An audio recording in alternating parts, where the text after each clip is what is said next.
Lake District. It's the 27th of December. I decided to take an impromptu trip up here to try and put a dent in some of the several thousand calories I've consumed over Christmas and Boxing Day. So I've come to, what you can probably tell in this fog, Glenridding. Parked just down there in the car park, and we are headed up Helvellyn via Striding Edge. So I'm going to do Striding Edge, Helvellyn, Nethermost Pike, Dollywagon, and then drop down by Grisdale Tarn and then come back along the valley there. So may just continue on to Patterdale to the road, or cut through by Lanceys Tarn. So I'll make that decision when I get a bit nearer. Oh, bloody hell, out of breath already. So this is a walk that formed part of a larger walk that me and Chris did when we first started doing the walks, but predates when I started filming them for the channel.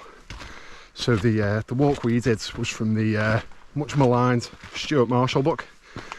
It was an absolute monster, to be honest, and in our naivety we didn't appreciate how big it was really when we set out. So that walk took in Berkhouse Moor, Helvellyn, Nethermost Pike, Dollywagon, and we dropped down by Grisdale Tarn, where I'll drop down today, and then we went up Seat Sandal, all the way back down again to Grisdale Tarn, up St Sunday Crag, across the Berks, and finally we did Arneson.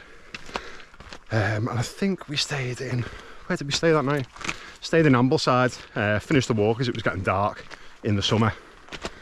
Went back to Ambleside, had some fish and chips, 1 pint, and then I think we were asleep by about 8:30. So yeah, severely underestimated that. So although I've not filmed that walk before, I won't be doing it again today, particularly in these conditions. As you can see, the visibility is pretty poor. Set off about 6:30 this morning, and the motorway coming up the M6 was pretty dangerous, to be honest. Visibility was minimal. Everyone was doing about 60, so just took it easy. So I made it here in one piece. So yeah, just doing the 3 today.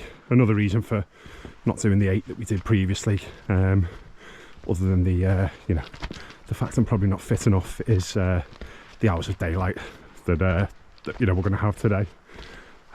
So yeah, sun probably be going down 4:30ish. This walk as it is will probably take, I don't know, 6 hours, and it is probably about 9 o'clock now. So yeah, if I had done those extra fells, I'd be really pushing it. So just following these guys, going to end up at the hole in the wall, and then we'll jump onto Striding Edge itself. Luckily it's not too wet underfoot, not icy at all. And I can see a fair bit in front of me, to be honest, at least at this height. So as long as I take it easy going across the edge, should be alright, I reckon.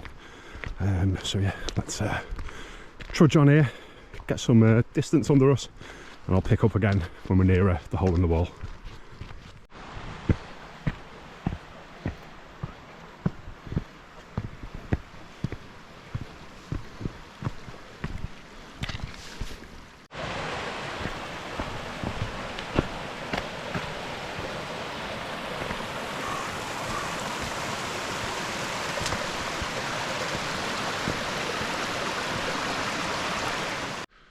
So I'm about 1,000 feet up now, and I'm absolutely dripping with sweat. I did have this buff around my neck to keep me warm, but yeah, needed to take it off to ventilate. But good thing about these is wrap them around your wrist, and then you've got a little sweat rag if you're a sweaty beast like me. So as we're getting higher, the fog is getting thicker. When I did film the last clip, the intro, I did take a wrong turn straight away, but got myself an early Christmas present. This, I'm not sure if it's in focus there, Garmin Epix 2. It's a bit of a bargain really. It was on H. Samuel. It's about half price of what it was when it launched. So snapped it up. I think it's still that same price now if anyone wants it, but the the advantage of it is you plot your route, and as soon as you stray from it, it gives you a beep to tell you you're off course, so you can soon correct yourself. So I've strayed a little bit here, so I'm just going to continue up here, and then I think we cross a little beck, and then we should be back on the plotted path.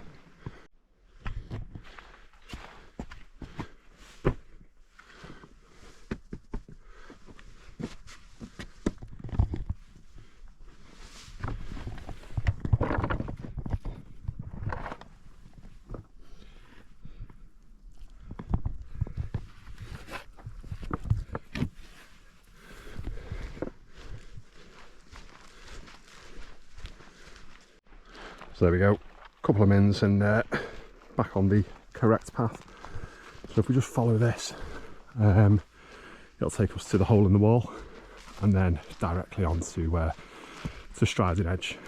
I've done quite a bit of ascent already, as I mentioned just a few moments ago. It is quite arduous, this walk at the start, but the good thing about it is the ascent is all sort of front loaded. So once you do get to the top of Helvellyn, it's all downhill from there down to Nethermost, and then Dollywagon below that, and then you're basically on the way home.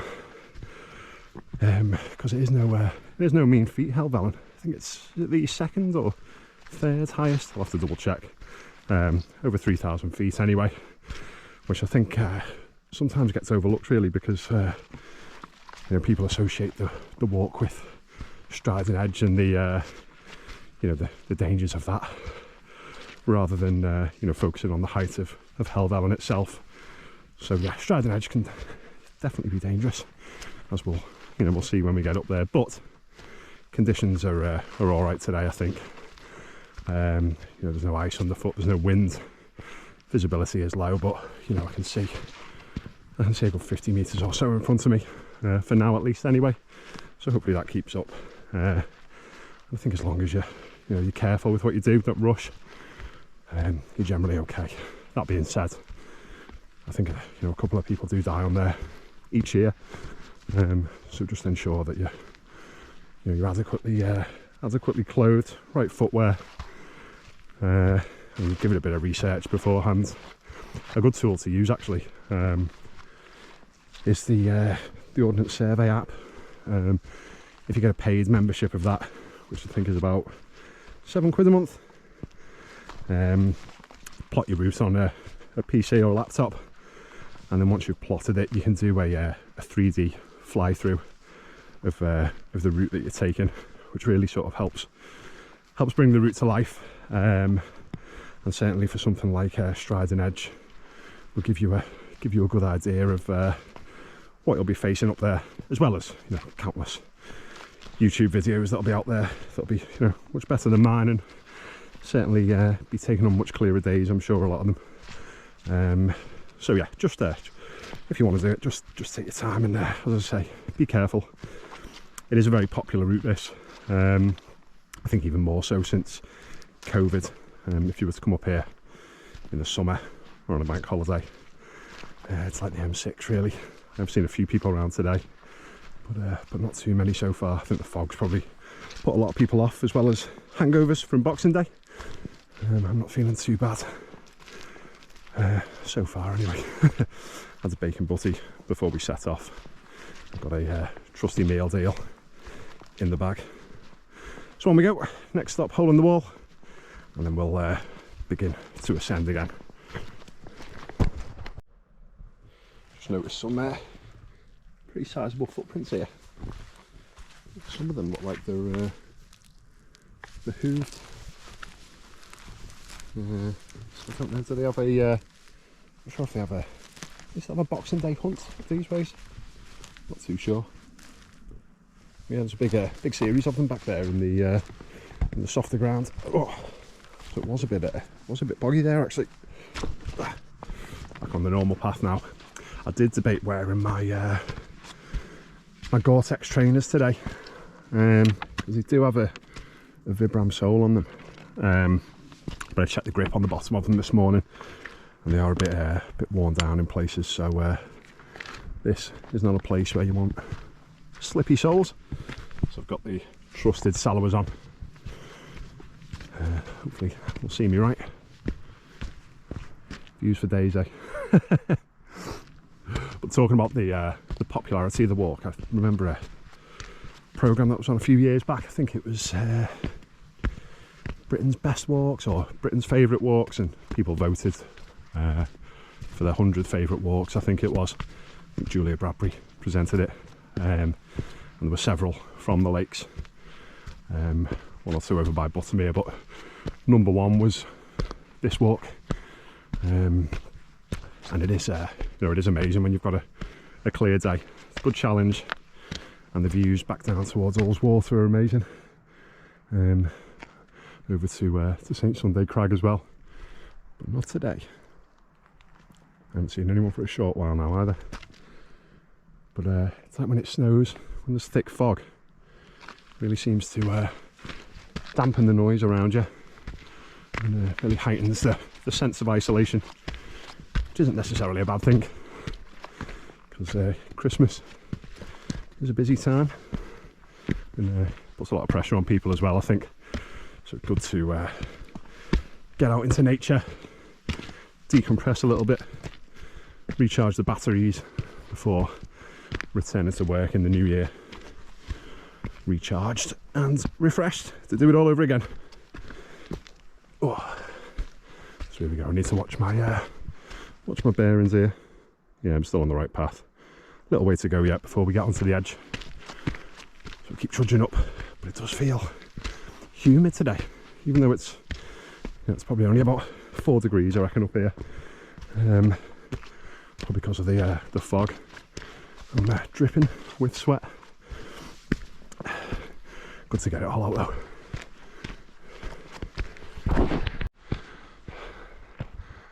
Right, I'm seeing it.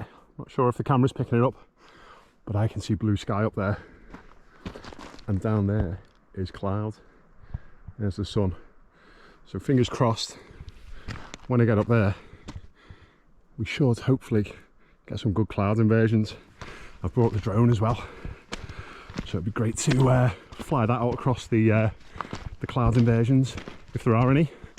Watch this now. I'll absolutely beast it going all the way up, kill myself, and then all this cloud will have burnt off. But if it has, I'll have the benefit of the views anyway. So it sounds like it's a win-win. So we'll see what we can see when we get above them.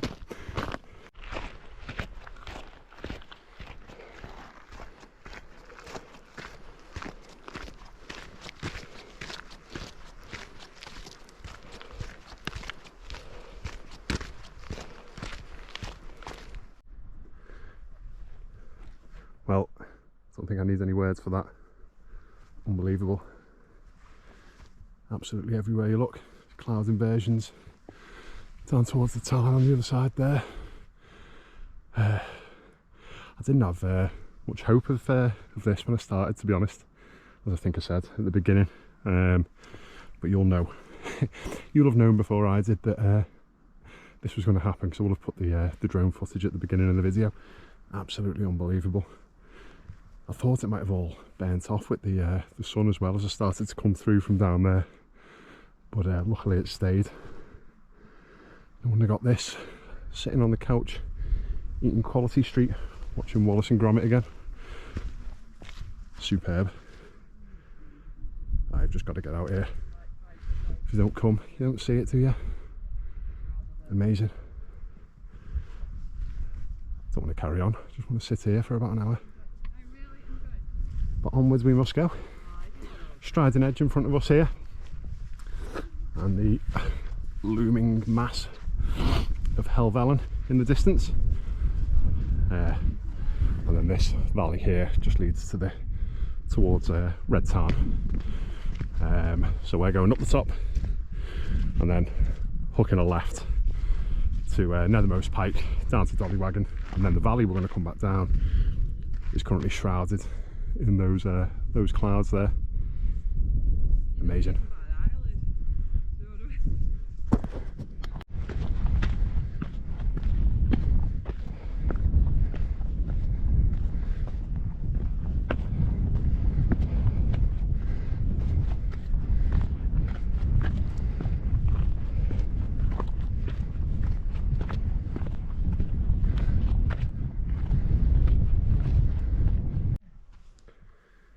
So I've just stopped to take a quick breather. But the cloud inversion again there, a bit higher above it now. Red tarn, and then we can start to make out on top of Helvellyn there the summit cairn, and there's like a sort of cross X-shaped bench that you can sit on. So whichever way the wind's blowing in from you, you're shielded from it. And then just to the left here, we can make out the striding edge that we're about to walk along. Now, it does look pretty razor sharp from here, but I promise it's not too bad. So I've let some people go ahead of me. They can guide the way. Now what you can do is you can sort of see it from here. You know, if you do feel too exposed walking along the top, there is a path along the side of it. You probably can't make it out on this camera. So some people opt to do that because you can touch something basically to your left. You know, you can touch the side, the striding edge. So some people feel more secure doing it that way. But what I will say is that personally, I feel safer walking along the top. I feel it's grassier along the side, and as you can see, you know, it's sheltered from the sun on that side. So you know, it can get pretty slick underfoot. So you just take your choice really, whatever you feel most comfortable doing. But going along the top isn't half as bad as what it looks from here, as I'll show you once we get up there.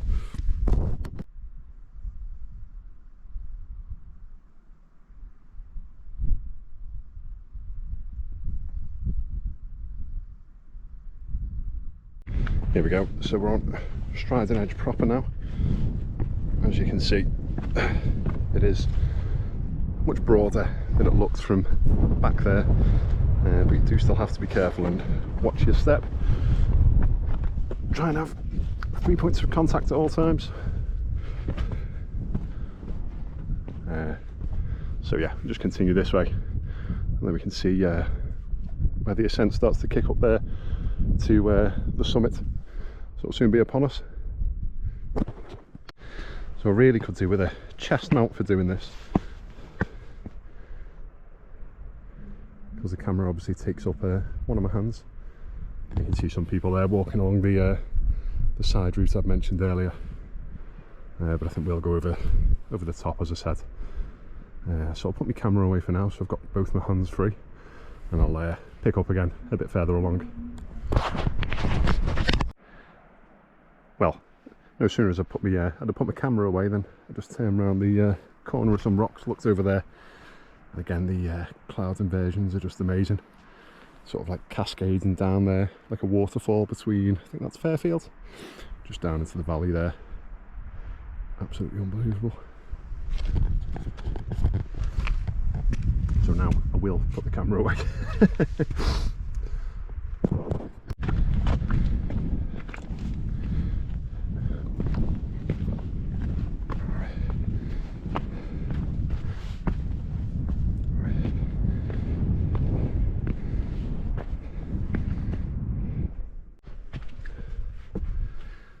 So if you weren't feeling nervous already, you'll reach this sign, which as you can see tells you of Robert Dixon Rooking's Patterdale. I don't know if that's Patterdale's his surname or if it means he was from Patterdale.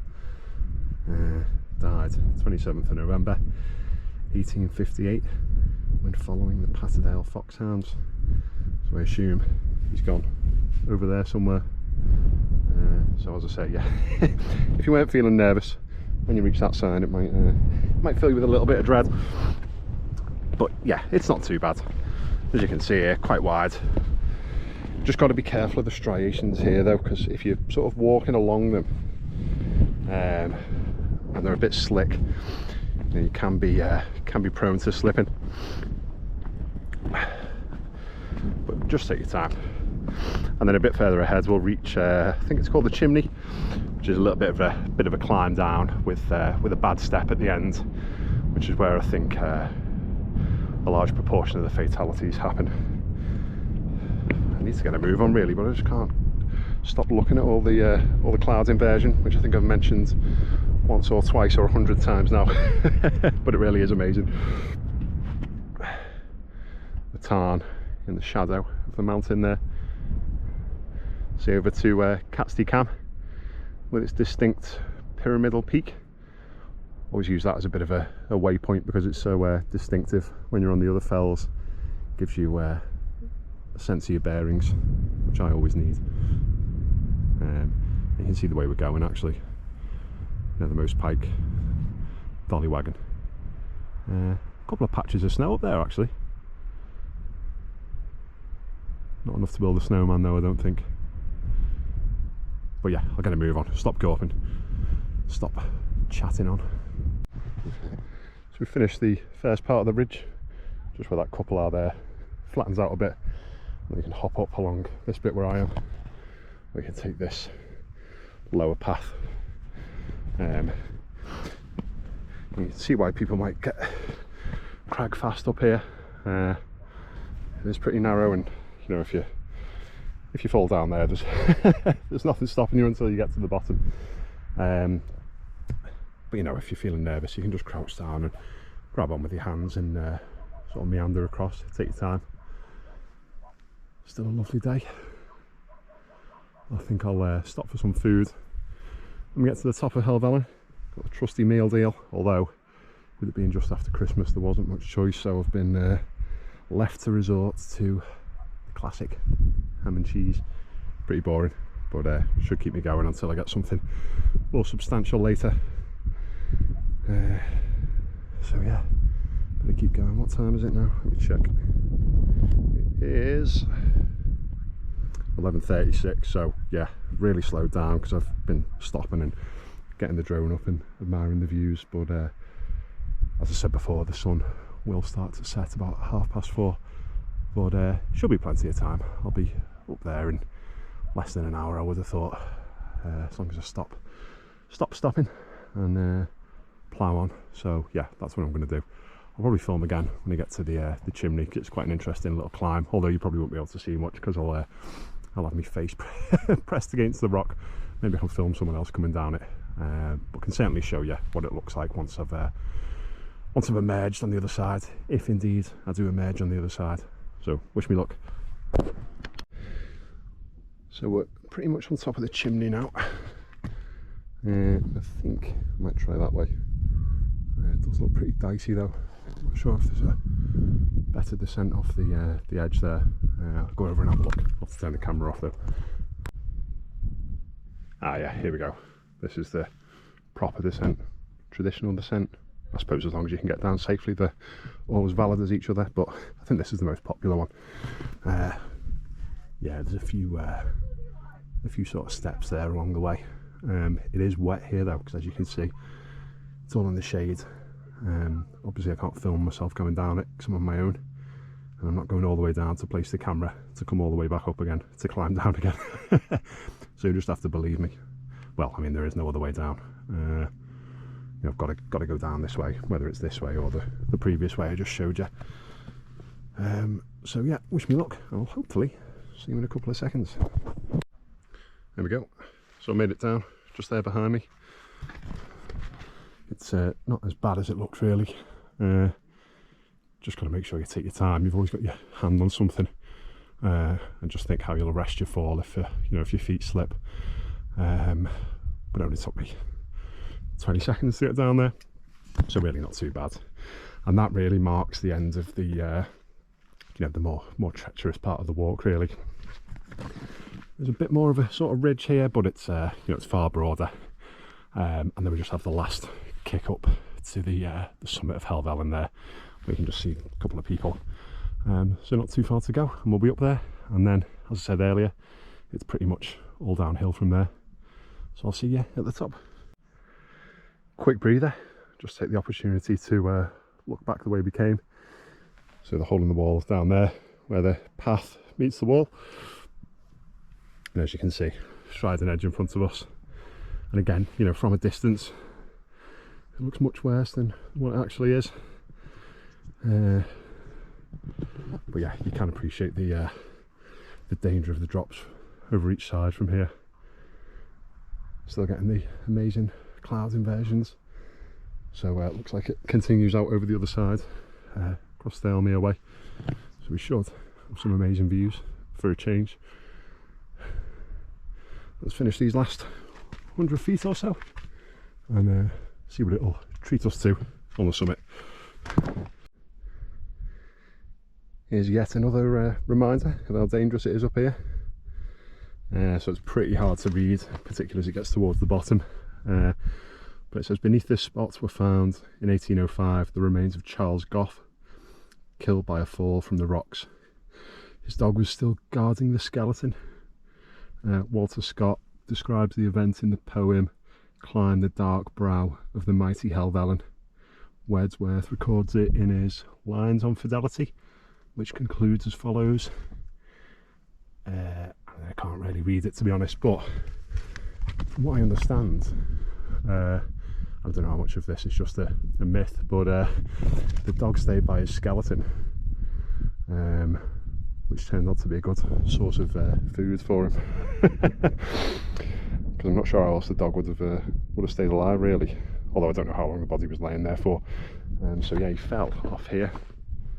Now it doesn't say what month it happened, because you think you'd have to be getting pretty close to the edge to slip off. But I know, and I've been up here before, when there's heavy snowfall, you can get bits of snow that jut out. I'm sure there's a proper geographical term for that. And then you may think you know there's solid ground beneath you, but really there's just a sort of bank of snow. So you can imagine how that could easily give way. But I'm sure someone knows the actual details rather than me just speculating. Anyway, we're at the summit. It's pretty flat and broad up here. I think there was even a plane landed up here once. Well, I could have the wrong mountain, but I think it was up here. So I'm going to touch the summit. But you can see the views I was hoping for are indeed present. Just look at that, cloud inversion everywhere. Unbelievable.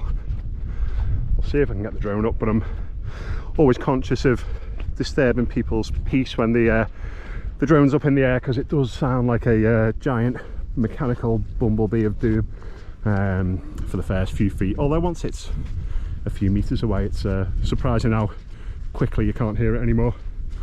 But look at that, unreal.